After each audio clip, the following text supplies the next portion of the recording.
जय जोहार, नमस्कार। दैनिक छत्तीसगढ़ चैनल देख रहे हैं आप और छत्तीसगढ़ प्रदेश की आज की महत्वपूर्ण बड़ी खबरों को एक एक करके विस्तार से हम आपको बताने वाले हैं। इससे पहले अगर आप छत्तीसगढ़ प्रदेश के हैं, छत्तीसगढ़ के समाचार ठीक इसी प्रकार रोजाना देखना चाहते हैं तो नीचे लाल कलर का सब्सक्राइब बटन दिया है, जिसे दबाकर आपको इस चैनल को सब्सक्राइब करना है। पहली बड़ी खबर है, तीजा मनाने के लिए छत्तीसगढ़ आई वीआईपी मेहमान। इस अवसर पर महिला स्व सहायता समूहों का 13 करोड़ का कर्ज माफ किया गया। मुख्यमंत्री हाउस बना तिजहारिनों का मायका। मुख्यमंत्री ने महिला विधायकों और सांसदों के साथ की पूजा अर्चना। बता दें, मुख्यमंत्री निवास में तीजा पोरा त्योहार की धूम बीते दिन रही। इस त्योहार के लिए मुख्यमंत्री निवास को तिजहारिन महिलाओं का मायका बना दिया गया था। मुख्यमंत्री भूपेश बघेल और उनकी पत्नी मुक्तेश्वरी बघेल ने कांग्रेस की महिला सांसदों और विधायकों और नेताओं के साथ भगवान शिव, नंदी बैल और चुंकिया पोरा की पूजा की और प्रदेश की खुशहाली के लिए कामना की है। इसके बाद से मुख्यमंत्री ने महिला स्व सहायता समूहों का 12 करोड़ 77 लाख रुपए का कर्ज माफ किया है।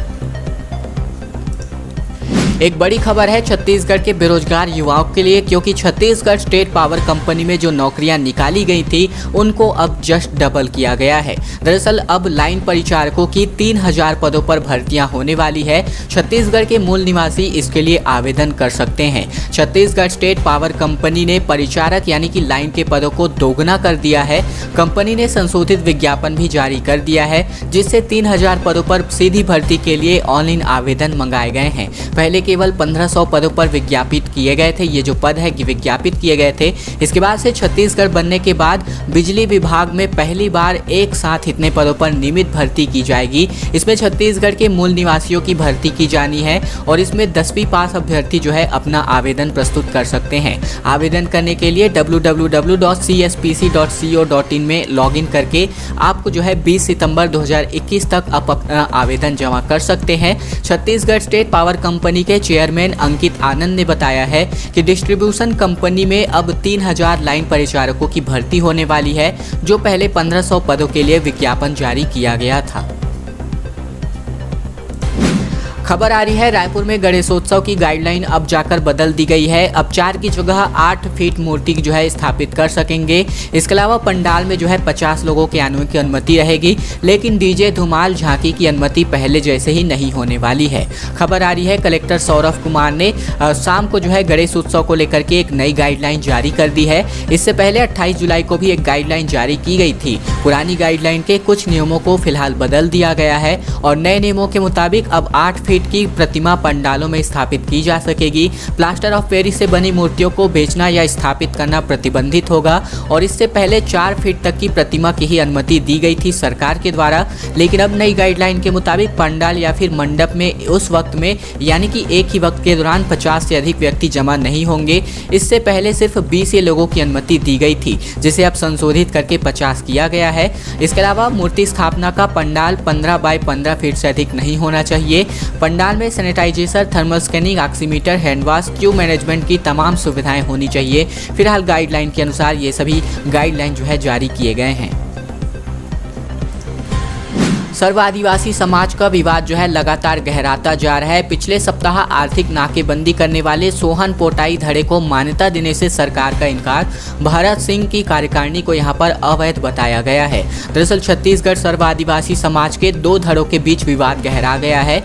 रजिस्ट्रार फर्म्स एंड सोसाइटी ने समाज के सोहन पोटाई धड़े की जो कार्यकारिणी है इनकी मान्यता को देने से इनकार कर दिया है। पंजीयक से बीपीएस नेता तमाम जो धड़े हैं इनके भारत सिंह की कार्यकारिणी को छत्तीसगढ़ सर्व आदिवासी समाज की वैध कार्यकारिणी बताया गया है। सोहन पोटाई धड़ा जो है जुलाई महीने से ही सरकार के खिलाफ आंदोलन कर रहा है। इसके अलावा पिछले सप्ताह इसी धड़े ने जो है प्रदेश भर में आर्थिक नाकेबंदी करके ताकत का भी प्रदर्शन किया था। फर्म एंड सोसाइटी के सहायक पंजीयक NK नारवर्ने ने दोनों पक्षों को बताया है और सोहन पोटाई की ओर से विभाग को यहाँ पर जानकारी सौंपी गई है कि निर्धारित फर्म में नहीं होने कार्यकारिणी का गठन संस्था के विधान के मुताबिक नहीं होने की वजह से उन्हें स्वीकृत योग्य नहीं पाया गया है। फिलहाल ये सभी अब तक की जो खबरें हैं निकल कर आ रही हैं, जिसकी वजह से सर्व आदिवासी समाज का विवाद गहराता जा रहा है।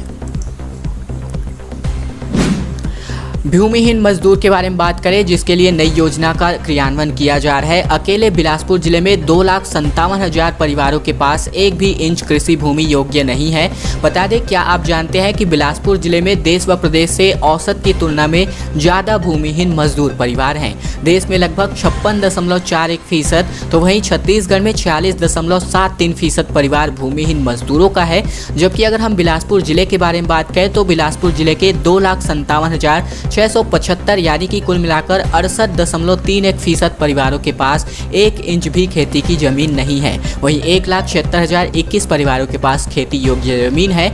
यह बताना इसलिए जरूरी हो जाता है क्योंकि राज्य शासन ने इन परिवारों को हर साल 6,000 रुपए देने की एक योजना बनाई है और इस योजना का नाम रखा गया है राजीव गांधी ग्रामीण भूमिहीन कृषि मजदूर न्याय योजना। खरीफ सीजन में तो कृषि मजदूरी के लिए पर्याप्त अवसर रहता है, लेकिन रबी की फसल कम क्षेत्र में उत्पादन होने की वजह से मजदूरी के अवसर घट जाते हैं और इसकी वजह से पलायन सहित कई समस्याएं सामने आती है इन मजदूरों के पास। तो ऐसे ही इन वर्ग को मदद करने के लिए इस योजना को लागू करने का दावा, चालू करने का दावा फिलहाल सरकार कर रही है।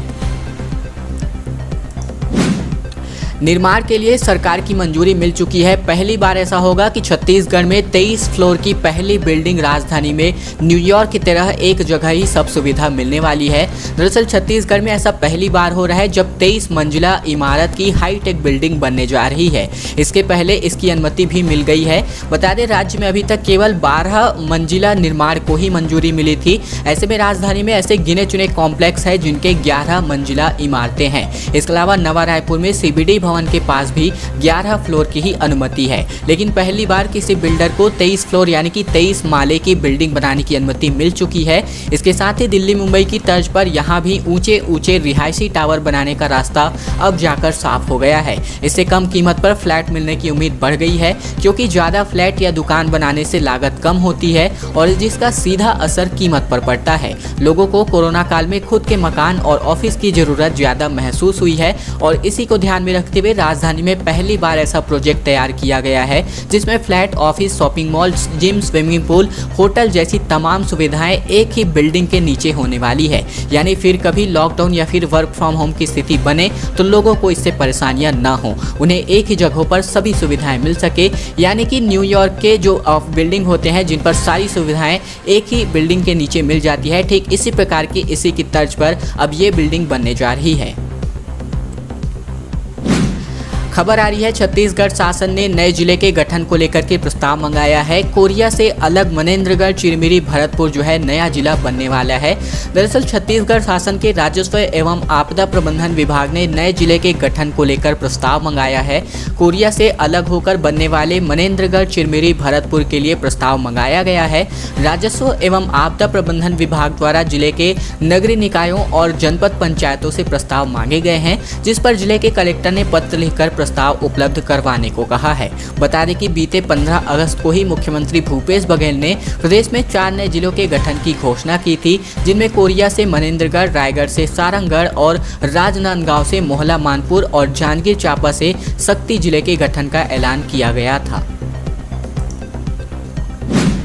40 दिन बाद एक ही फ्रेम में दाऊ और बाबा एक साथ नजर आए। तीजापोरा तिहार के न्योते पर सीएम हाउस पहुंचे टीएस सिंहदेव। सीएम बघेल ने स्वागत किया, जबकि सीएम की बेटी ने उन्हें अपनी कुर्सी खिसकाकर पिता के बगल में बैठा दिया। 2.5 साल के मुख्यमंत्री के लिए चल रही राजनीतिक खींचतान के बीच अब छत्तीसगढ़ ही तीजा तिहार के बहाने सिर्फ बर्फ पिघलते हुए नजर आ रही है, क्योंकि तीजा तिहार के निमंत्रण पर स्वास्थ्य मंत्री टीएस सिंहदेव मुख्यमंत्री निवास पहुंचे। वहां मुख्यमंत्री भूपेश बघेल यानी कि दाऊ ने उनका स्वागत किया और मुख्यमंत्री की बेटी ने अपनी कुर्सी खिसकाकर सिंहदेव यानी कि बाबा को पिता के बगल में बिठाया और पैर छूकर आशीष लिया। इसके अलावा मुख्यमंत्री भूपेश बघेल और साथ ही साथ स्वास्थ्य मंत्री सिंहदेव पूरे 40 दिन बाद एक ही फ्रेम में देखे गए हैं। एक बैठक जो है संपन्न हुई है। सरकारी मेडिकल कॉलेज में 193 डॉक्टरों सहित कुल मिलाकर तकरीबन 800 स्टाफ की भर्तियां होने वाली है। पुराने कर्मचारी जो है नियमित नहीं होंगे। खबर आ रही है, कंचादुर स्थित सरकारी मेडिकल कॉलेज 6 सितंबर सोमवार से अस्तित्व में आ गया है। ऐसे में हस्तांतरण की प्रक्रिया पूरी होने के साथ ही चल और अचल संपत्तियों की सूची तैयार कराने का काम शुरू कर दिया गया है। इसकी रिपोर्ट जो है तैयार करने के लिए काम भी शुरू होगा। नियुक्त किए गए तीनों अधिकारी अब नियमित मेडिकल कॉलेज में बैठने वाले हैं। एडीएम नुपुर राशि पन्ना की देखरेख में प्रारंभिक गतिविधियां जो है संचालित होने वाली हैं। प्रभारी डीन डॉक्टर पीके पात्रा कॉलेज के कुल 22 विभागों और प्राध्यापकों डॉक्टर निर्मल वर्मा संबद्ध अस्पताल के संचालन पर फोकस करेंगे। इसके अलावा शासन से आदेश जारी होने के बाद से जो गतिविधियां हैं तेज हो गई हैं। इसके अलावा बात करें तो लगभग जो है कुल मिलाकर के 800 स्टाफ की जो भर्तियां हैं यहाँ पर होने वाली हैं। दोस्तों, अगली बड़ी खबर की ओर बढ़ते हैं उससे पहले हमारी एक छोटी सी प्रार्थना आप सभी से। वीडियो अगर आपको पसंद आ रहा तो इस वीडियो के नीचे लाइक बटन है जिसे दबाकर आपको इस वीडियो को लाइक कर देना है। नीचे लाल कलर का सब्सक्राइब बटन दिया है जिसे दबाकर आपको इस चैनल को सब्सक्राइब कर लेना है। तो वही घंटी को दबाकर ऑल नोटिफिकेशन को भी आपको सेलेक्ट करके रख लेना है ताकि प्रतिदिन की महत्वपूर्ण खबरें छत्तीसगढ़ के समाचार ठीक इसी प्रकार से हम आप तक रोजाना पहुंचा सकें। तो चैनल को सब्सक्राइब करने का छोटा सा काम आप लोगों को जरूर कर लेना है। गंगरेल जलाशय पहुंचा विधायकों का दल, जल भराव की स्थिति की जानकारी ली है। बात कर लेते हैं, छत्तीसगढ़ के वरिष्ठ विधायकों का दल जो है सुबह गंगरेल जलाशय स्थित विश्राम गृह में पहुंचा, जहां पर जिले के जलाशयों में जल भराव की स्थिति की जानकारियां ली गई। कोंडागांव विधायक मोहन मरकाम, रायपुर ग्रामीण विधायक सत्यनारायण शर्मा, अभनपुर विधायक धनेन्द्र साहू और बस्तर विधायक लखेश्वर बघेल ने जिले के प्रवास के दौरान जल संसाधन विभाग के रेस्ट हाउस में विभागीय अधिकारियों की बैठक ली। इस दौरान जो है कलेक्टर पीएस एल्मा ने बताया कि पिछले कुछ सप्ताह से बारिश होने से फिलहाल खेतों को पानी मिल रहा है। उन्होंने कहा है कि जिले के चारों जलाशयों में अभी औसतन 46% जल भराव है, जिनमें से रविशंकर जो गंगरेल बांध है यहाँ पर लगभग 42%, तो वहीं दुधावा में 29%, तो वहीं सोंढूर में 52 तथा बाबू छोटेलाल श्रीवास्तव मुरुमसिल्ली जलाशय में फिलहाल 62% जल भराव की स्थिति है। और अब खबर आ रही है, दिल्ली की नेत्रियों के साथ जमकर झूमकर नाचे सीएम बघेल। वीडियो रायपुर वाले भाटो दिलदार हवेगा का जैसे छत्तीसगढ़ी गीतों पर जो है नॉनस्टॉप यहां पर डांस किया गया, जैसा कि आप सभी इस वीडियो में देख सकते हैं। तीजापोरा तिहार में सिंहदेव के साथ सेल्फी की भी होड़ यहां पर मच गई थी। छत्तीसगढ़ के मुख्यमंत्री निवास में तीजापोरा तिहार कार्यक्रम के दौरान छत्तीसगढ़ी संस्कृति के विविध रंग देखने को मिले, क्योंकि छत्तीसगढ़ी होली गीत पर मुख्यमंत्री भूपेश बघेल खुद को नाचने से रोक नहीं पाए। इधर कांग्रेस की महिला सांसदों और विधायकों और अन्य नेताओं के साथ वे थिरक उठे। तीजापुरा की शुरुआत महादेव और नंदी पूजा से की गई। इसके अलावा मंच पर अतिथियों का भाषण खत्म होते ही पूरे मंडप का माहौल उत्सव में बदल गया। गाना बजने लगा रायपुर वाले भाटो दिलदार हवेगा। तो इस पर जो है जो मंच पर जो विधायक है, साथ ही साथ मुख्यमंत्री है और जो सांसद आए हुए थे, वीआईपी गेस्ट आए हुए थे, ये जो है जमकर थिरक उठे। वीडियो के माध्यम से आप देख सकते हैं, अचानक नदी में आई बाढ़ जिसकी वजह से कई पर्यटक फंस चुके थे। रस्सी से इनको किया गया रेस्क्यू। बाल जो है सैकड़ों लोगों की जान बचाई गई। बता दें, छत्तीसगढ़ के कबीरधाम जिले के पर्यटन स्थल रानी दहररा में जो है रविवार को पिकनिक मनाने गए लोग अचानक नदी में बाढ़ आने से फंस गए। बोडला ब्लॉक के ग्राम बैरक में है, जहाँ पर पहाड़ों के बीच लगभग 90 फीट की ऊंचाई से पानी गिरता है। रविवार को भी बड़ी संख्या में लोग यहाँ पिकनिक मनाने गए थे, तभी अचानक से नदी में बाढ़ आ गई और पानी का बहाव इतना अधिक था कि वहां जो लोग थे वो वहीं के वहीं फंसे रह गए। फंसे लोगों में महिलाएं, बच्चे भी शामिल थे। लोगों को लगा कि कुछ देर में पानी कम हो जाएगा, लेकिन ऐसा नहीं हुआ। 4 से 5 घंटे तक नदी में बाढ़ की स्थिति रही। इस बीच कुछ लोगों ने गाड़ी में रखे रस्सी के सहारे नदी को पार करने की भी कोशिश की, लेकिन सफल नहीं हो पाए। आश्चर्य की बात यह रही कि 5 घंटे तक लोग फंसे रहे, लेकिन जिला प्रशासन व पुलिस विभाग को इनकी भनक तक नहीं लगी। मुंह चिढ़ा रहा है पड़ोसी का विकास। दरअसल ओडिशा में लगभग 120 लोगों के लिए 4.5 करोड़ का पुल बना दिया जा रहा है, लेकिन बॉर्डर से लगते छत्तीसगढ़ के 1000 आबादी वाले गांव में ना तो बिजली है और ना ही ढंग से रास्ते हैं। जैसा कि आप सभी इस चित्र में देख सकते हैं, ओरिजिनल तस्वीर है। छत्तीसगढ़ के गरियाबंद के 1000 की आबादी वाले कोदोमाली गाँव में ना ही बिजली है और ना ही पानी की व्यवस्था। लोगों को हाईवे तक पहुँचने के लिए पगडंडी का सहारा लेना पड़ता है। वही बॉर्डर से लगता ओडिशा जिसकी आबादी लगभग 120 है। वहाँ पर जो खड़ुआगा गांव है, यहाँ पर इनकी राह आसान करने की मदद से ओडिशा सरकार ने 4.5 करोड़ रुपए की लागत से पुल बनवा रही है। पड़ोसी का विकास देखकर कोदोमाली गांव के लोग खुद को ठगा महसूस कर रहे हैं। अब आप ये भी कह रहे हैं कि इससे अच्छा तो हम ओडिशा में ही शामिल कर लेते। तो ये सभी बातें ये गांव के लोग भी कहते हुए दिखाई दे रहे हैं। इसलिए हम इनका दर्द जो है अपने छत्तीसगढ़ चैनल के माध्यम से सरकार तक पहुंचाना चाहते हैं।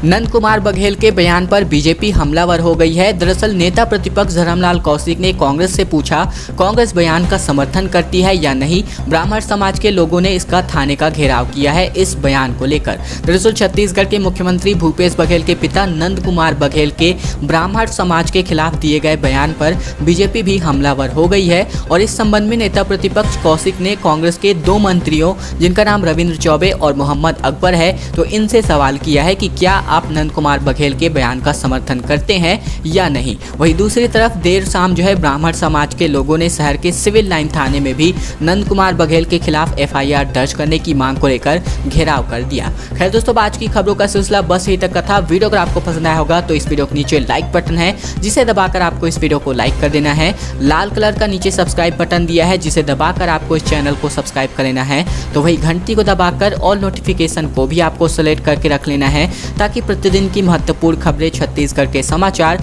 ठीक इसी प्रकार से रोजाना आप तक बिना किसी रुकावट के पहुंच सके। तो ये छोटा सा काम आप लोगों को जरूर कर लेना है।